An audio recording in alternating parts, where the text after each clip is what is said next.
Tahukah Anda, ketika kita jatuh cinta pada seseorang, harus didasarkan atas prinsip yang ditawarkan oleh Tuhan. Mau tahu prinsip-prinsip apa saja yang ditawarkan oleh Tuhan, supaya jatuh cinta kita itu adalah berdasarkan apa yang Tuhan inginkan? Ikutin videonya.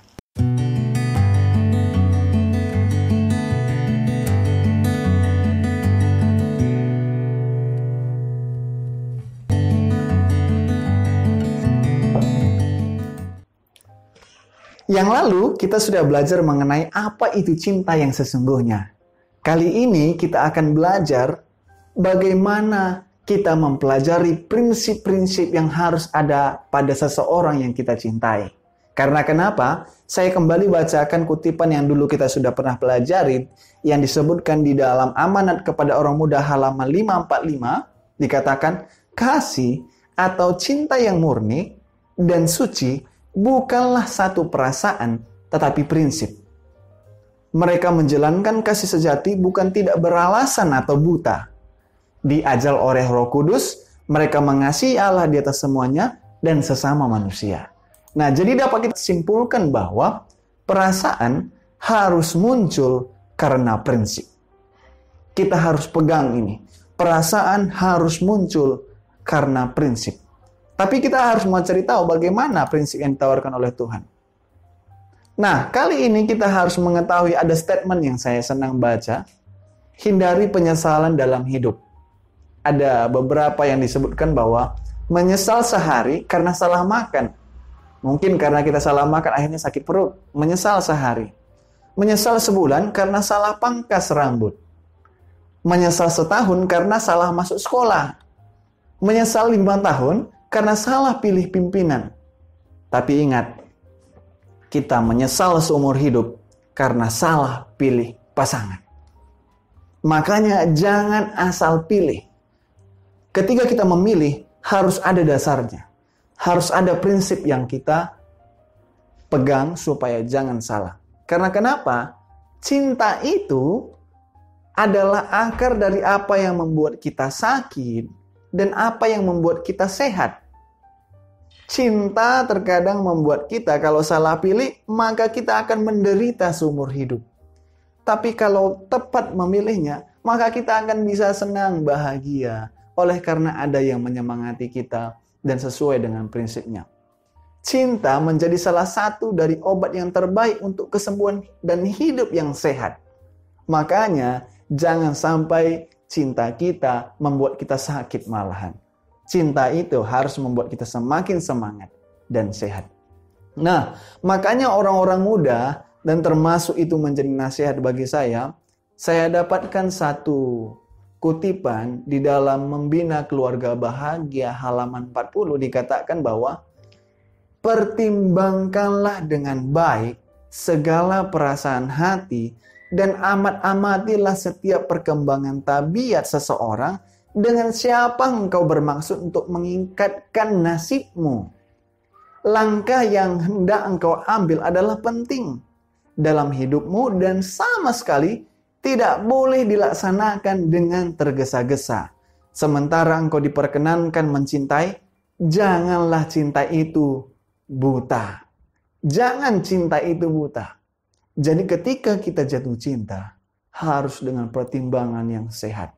Pertimbangan yang baik. Nah, mungkin ada yang mengatakan seperti ini. Cinta itu buta, nggak memandang apapun itu. Sudah ingat bahwa cinta yang pada waktu sesungguhnya itu adalah harus sehat. Dikatakan dalam Youth Instructor, pikirkanlah perkara-perkara yang benar, maka kamu akan melakukan perbuatan yang benar. Oleh sebab itu, kamu harus menjaga cinta kasihmu. Dan jangan biarkan dia terikat kepada perkara-perkara yang tidak pantas. Pernah nggak sih kita memperhatikan cinta kita sering sekali melakukan hal yang tidak pantas? Kali ini pena inspirasi menyebutkan bahwa pikirkan hal yang baik supaya ketika kita menjalani cinta kita, apalagi belum menuju kepada pernikahan, kita tetap melakukan hal yang pantas. Yesus telah menebus kamu dengan nyawanya sendiri. Kamu adalah miliknya. Oleh sebab itu ia harus diminta nasihat dalam segala perkara. yaitu tentang bagaimana segala kuasa pikiran dan cinta kasih hatimu harus digunakan. Selalu tanya kepada Tuhan. Selalu tanya kepada Yesus. Karena Dia sudah menebus kita. Jadi kita harus hormati Dia, termasuk dengan cinta kasih kita. Cinta buta itu adalah cinta yang sangat kurang dengan pertimbangan yang sehat. Makanya jangan sampai cinta kita itu adalah cinta yang buta. Karena berbahaya sekali. Makanya prinsip-prinsip yang harus kita ketahui dalam memilih teman hidup itu harus kita terapkan. Bagaimana dia prinsipnya? Yang pertama, Allah tidak mengizinkan menikah dengan sesama jenis.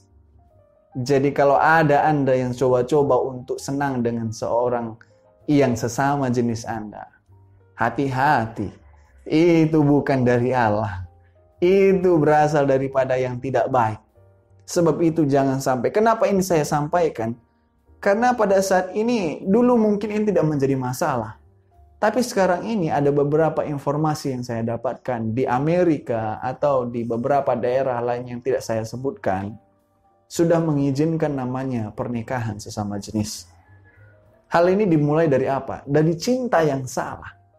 Makanya cinta itu jangan sampai salah, supaya kita jangan terjadi seperti ini. Karena di dalam Imamat 20 ayat 13 katakan, bila seorang laki-laki tidur dengan laki-laki secara orang bersetubuh dengan perempuan, jadi keduanya melakukan satu kekejian. Itu kekejian bagi Tuhan. Kekejian. Jadi jangan lakukan hal ini. Karena Allah menjadikan satu perempuan dan satu laki-laki untuk dipersatukan menjadi satu daging. Jadi ingat rumusnya, harus berbeda jenis, jangan sesama jenis. Kemudian, dikatakan di dalam Kejadian 2 ayat 24 bahwa sebab itu seorang laki-laki akan meninggalkan ayahnya dan ibunya dan bersatu dengan istrinya sehingga keduanya menjadi satu daging. Lihat, ada perempuan dan ada laki-laki. Itu rumus yang pertama. Jangan sampai kita, mungkin kita ini, teman kita ini menyampaikan hal yang mungkin, nggak mungkinlah dilakukan itu di Indonesia. Teman-teman yang terkasih, hal ini perlu disikapi. Karena saya mendengar juga di Indonesia ada yang coba-coba untuk bisa menyenangi sesama jenisnya. Nah, kemudian kalau kita sudah lewat kepada prinsip, oh itu amanlah. Saya nggak akan mencintai sama jenis saya. Tapi kali ini ada nasihat untuk para wanita. Ketika memilih pria untuk menjadi teman hidup, pertimbangkan hal-hal yang berikut ini. Apa itu? Sebelum menerima lamaran pernikahan, hendaklah tiap wanita menyelidiki apakah pria dengan siapa ia hendak menggabungkan nasibnya layak atau tidak. Bagaimanakah corak kehidupannya pada waktu silam? Apakah kehidupannya suci? Apakah adakah cinta yang diucapkannya itu bersifat mulia dan tulus? Ataukah itu hanya rayuan emosional saja? Nah, ini harus dipertimbangkan. Yang pertama tadi apa? Kehidupannya yang lampau. Karena sering sekali seperti ini. Dia menggunakan rayuan-rayuan yang membuat tenanglah, aku akan berubah setelah aku nanti telah mengadakan hubungan berpacaran denganmu. Tapi akhirnya dia akan membawa hal ini sehingga kita pun terpengaruh hal yang tidak baik. Makanya meskipun tidak semua memang yang dulunya buruk tetap buruk sampai selamanya. Tapi ini perlu kita pelajari.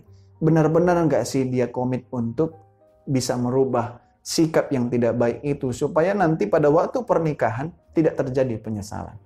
Kemudian ketika dia menyampaikan cinta, apakah itu hanya sekedar omongan saja? Hanya emosional saja? Apa memang itu tulus? Ini makanya ketika kita mencintai seseorang harus butuh proses. Kemudian, dapatkah ia memperoleh kesejahteraan sejati dan kesukaan dalam kasih sayangnya? Masih diperbolehkankah dia memelihara kepribadiannya? Atau haruskah pertimbangannya dan angan-angan hatinya diserahkan ke bawah pengendalian suaminya? Dapatkah ia menunaikan tuntutan juru selamat sebagai hal yang terutama? Masih dapatkah terpelihara tubuh dan jiwa segala pikiran dan maksud tetap suci dan bersih? Pertanyaan-pertanyaan ini mempunyai kepentingan yang vital artinya. Demi kesejahteraan tiap-tiap wanita yang memasuki ikatan pernikahan. Dan saya ambil kutipannya dari Testimonies for the Church. Ya, ini harus dipertimbangkan. Kemudian, biarlah wanita yang merindukan persekutuan yang tenang dan berbahagia, yang mau terhindar dari kemelaratan dan duka cita di kemudian hari, bertanya sebelum menyerahkan kasih sayangnya kepada pria. Apakah dia mengenal kewajibannya terhadap saya nanti sebagai ibu? Apakah yang menjadi ciri tabiatnya? Maukah dia memperhatikan segala kehendak hatiku dan kebahagiaanku nanti ketika kami berumah tangga? Kalau calon suami itu tidak menghargai dan menghormati ibunya, apakah dia mau menyatakan penghargaan dan cintanya, kemurahan, dan perhatian kepada istrinya nanti? Jadi ini perlu diketahui. Kalau dia pun tidak hormat sama ibunya, tidak hormat sama orang tuanya, bagaimana mungkin nanti dia akan menghormati engkau sebagai calon istrinya di rumah tangga nanti? Pasti tidak. Karena kenapa? Dia orang tua saja tidak dihormati, apalagi istrinya. Ya, kemudian setelah romantika pernikahan itu sudah berlalu, maukah dia tetap mengasihi saya seterusnya? Maukah dia sabar terhadap kesalahanku kelak? Atau ia akan mencela, mengkritik, dan bersikap sebagai seorang diktator? Akhirnya tetap, kamu begini, kamu begini, kamu begini. Akhirnya rumah tangga jadi rusak. Cinta kasih sejati akan memaafkan banyak kesalahan. Kasih tidak akan memandang kesalahan-kesalahan itu. Ini ketika nanti berumah tangga ya. Ketika sebelum berumah tangga nanti, tentunya ini harus dipertimbangkan. Harus dipertimbangkan. Hal ini yang harus ditanyakan oleh seorang wanita kepada pria. Saya kutip juga ini dari Fundamental of Christian Education. Nah, kemudian ini sifat-sifat yang harus ada pada seseorang pria ketika kita ingin jatuh cinta kepadanya. Apa itu? Yang pertama, mempunyai karakter yang murni. Dia adalah seorang yang tulus. Tidak ada yang ditutup-tutupi, kepura-puraan. Murni memang dia punya karakternya. Dia seorang gagah berani. Ya, mungkin sekarang ada juga pria yang istilahnya lengkok. Apa sih? Ada istilahnya menuju ke perempuanan. Ini harus pria yang gagah berani, tangguh. Ya, seorang yang rajin. Harus rajin. Karena nanti dia yang akan memikul tanggung jawab sebagai suami. Bercita-cita luhur dan jujur. Kemudian seorang yang mengasihi dan takut akan Allah. Ini harus dipegang. Saya sangat concern seorang yang mengasihi dan takut akan Allah. Karena kenapa? Ketika dia tahu mengasihi dan takut akan Allah, dia akan tahu mengasihi sesamanya. Ya.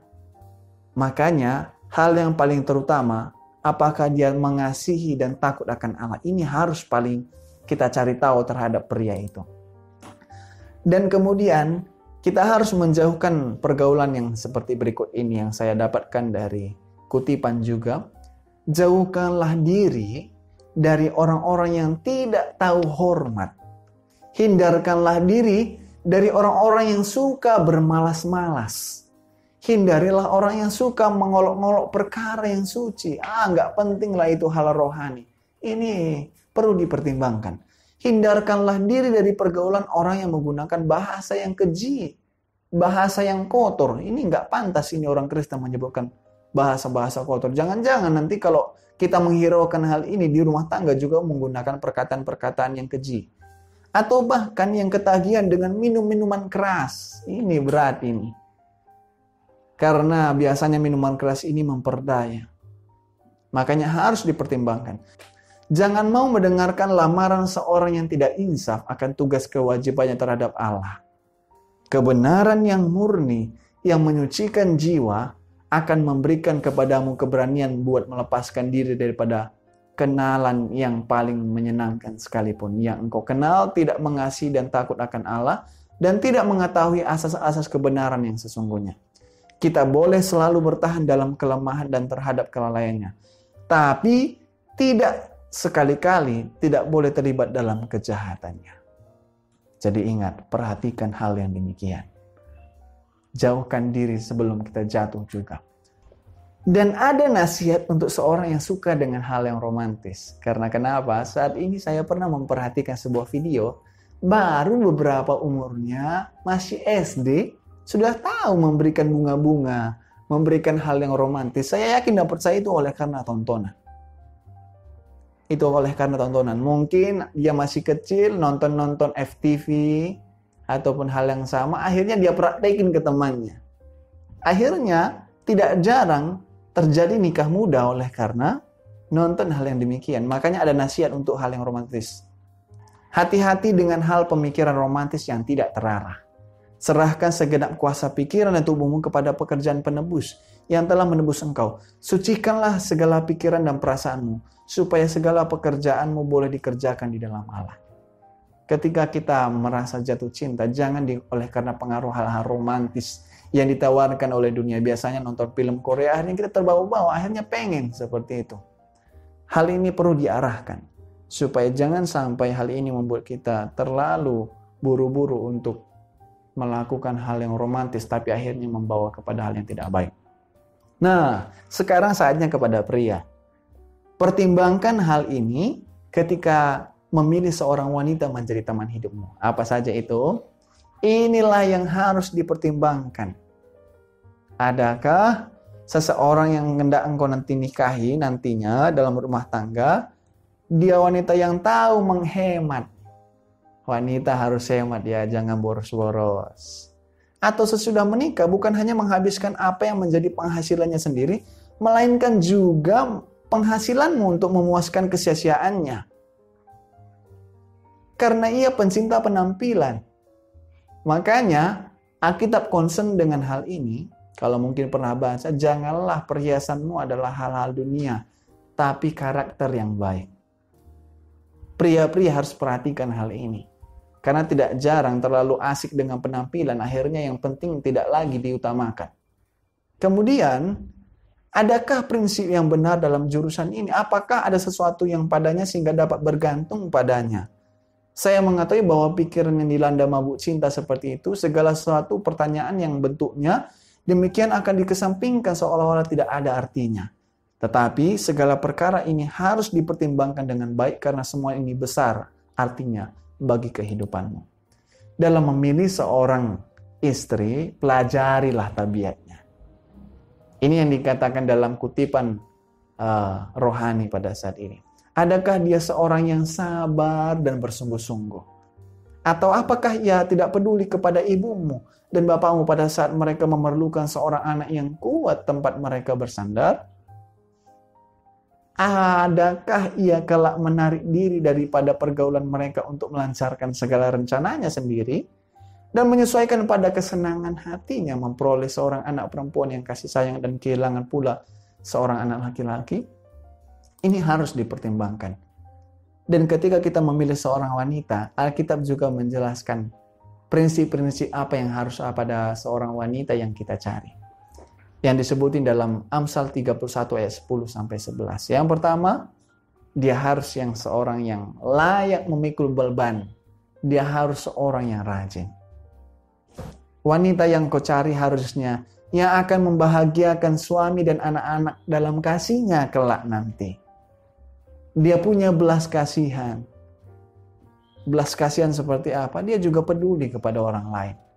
Pengajaran lemah lembut ada di lidahnya. Itu tidak terlalu kasar. Lemah lembut.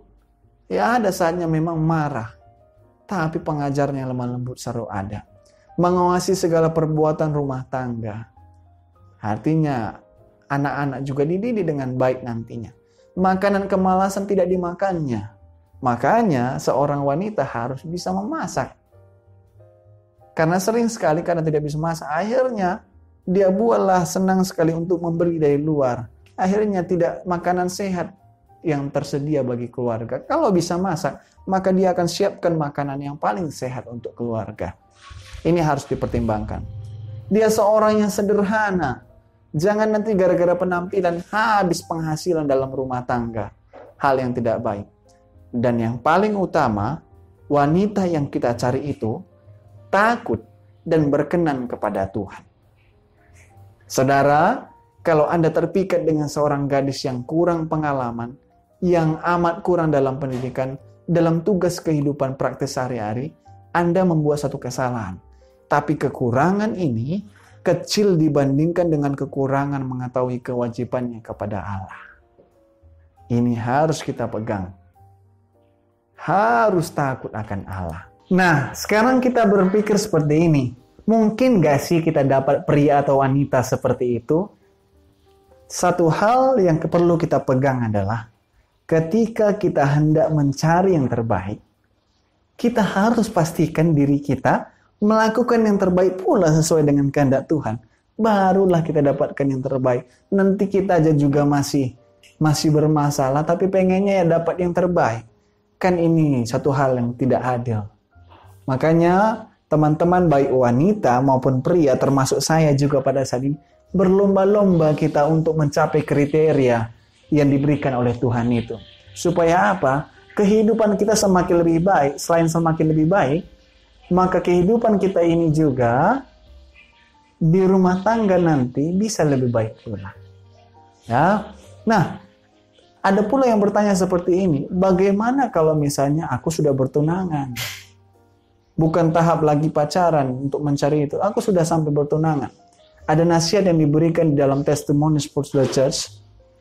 Engkau boleh berkata, tetapi saya telah berjanji. Apakah saya akan tarik janji itu kembali? Nah, Pena Inspirasi menjawab, kalau engkau telah berjanji berlawanan dengan kitab suci, dengan segala resiko, tariklah janji itu kembali sebelum terlambat.